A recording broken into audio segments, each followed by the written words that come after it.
Hello guys, welcome to our channel B Flavour. আজকে আমি আপনাদের তৈরি করে দেখাবো পুর ভরা করলার রেসিপি। তো চলুন দেখা যাক পুর ভরা করলা বানাতে আমাদের কি কি উপকরণ লাগছে। এখানে আমাদের করলার পুর বানাতে লাগছে ক্যাপসিকাম কুচি, টমেটো কুচি, পেঁয়াজ কুচি, আদা কাঁচা লঙ্কা বাটা, পাতিলেবু, লবণ আর চাট মশলা। আর এখানে আমরা নিয়েছি করলাটাকে আমরা উপরের যে উঁচু নিচু অংশটা সেটাকে কেটে সমান করে গরম জলে সেদ্ধ করে ভেতর থেকে বীজ বের করে ছাড়িয়ে নিয়েছি। এখানে আমাদের ফ্রাইং প্যান গরম হয়ে গেছে, এর মধ্যে দিয়ে দেব সামান্য তেল,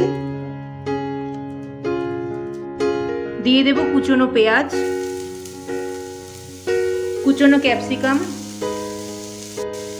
কুচনো টমেটো, সবকিছুকে ভালোভাবে মিশিয়ে নেব।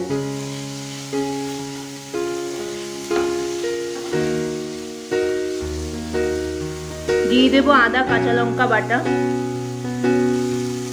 লবণ আর চাট মশলা, সবকিছুকে আবারও ভালোভাবে মিশিয়ে নেব।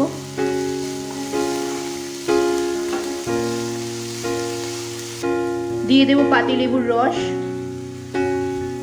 সবকিছুকে আবারও ভালোভাবে মিশিয়ে নেব।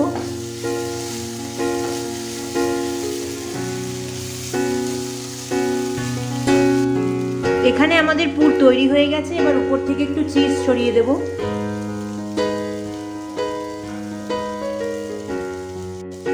এবার এটাকে নামিয়ে আমরা ঠান্ডা করে নেব। এখানে আমরা একটা করলা নিয়ে নিয়েছি, এবার এর মধ্যে আমাদের তৈরি করা পুরটা ভরে দেব। এইখানে আমাদের করলায় পুর ভরা হয়ে গেছে, এইভাবে আমরা প্রত্যেকটা তৈরি করে নেব। এইখানে আমাদের প্রত্যেকটা করলায় পুর ভরা হয়ে গেছে, এবার এগুলোকে আমরা ভেজে নেব।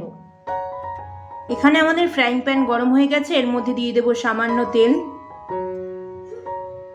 এখানে আমাদের তেল গরম হয়ে গেছে, এর মধ্যে দিয়ে দেব পুর ভরা করলাগুলো।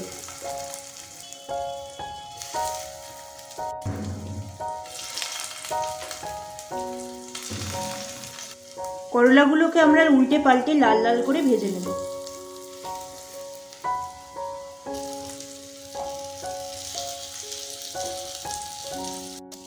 এখানে আমাদের করলা ভাজা হয়ে গেছে, এবার এগুলো আমরা পরিবেশন করে নেব। উপর থেকে চিজ ছড়িয়ে নিলেই তৈরি আমাদের আজকের রেসিপি পুর ভরা করলা। আজকের আমার রেসিপিটা যদি আপনাদের ভালো লেগে থাকে তাহলে অবশ্যই like, comment, share and subscribe করে দেবেন।